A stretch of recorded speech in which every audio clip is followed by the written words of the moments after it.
नमस्कार, माझे नाव केतन शरद कोले, राजीव शाळा वडेटी. नमस्कार, माझे नाव हर्षित हरचंद्र कोले, राजीव शाळा वडदी. प्रयोगाचे नाव पाण्यात विरघळणारे व न विरघळणारे पदार्थ. हेतू पाण्याचा गुणधर्माचा अभ्यास करणे. पाण्यात विरघळणारे व न विरघळणारे पदार्थ. साहित्य: धुण्याचा सोडा, साखर, मीठ, काडी, दगड, चमचा. पाणी आणि ग्लास. कृती: काचेचे 5 पेले घेऊन प्रत्येक पेल्यात अर्ध्यापर्यंत पाणी भरा.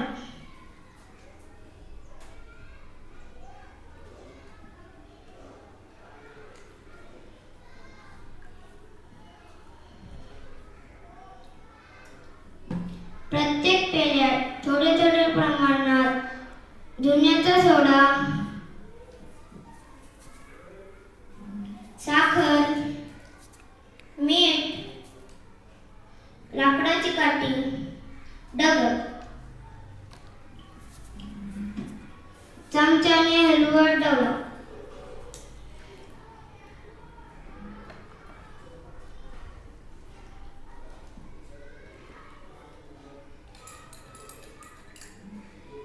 पुढे काय घडते ते बघा.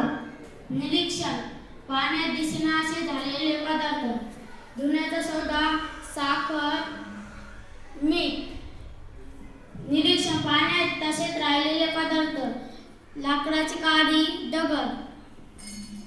अनुमान: यावरून असे दिसून येते की जे पदार्थ पाण्यात दिसेनासे होतात त्यांना पाण्यात विरघळणारे पदार्थ असे म्हणतात. धन्यवाद. जे पदार्थ पाण्यात तसेच राहतात त्यांना पाण्यात न विरघळणारे पदार्थ असे म्हणतात. धन्यवाद.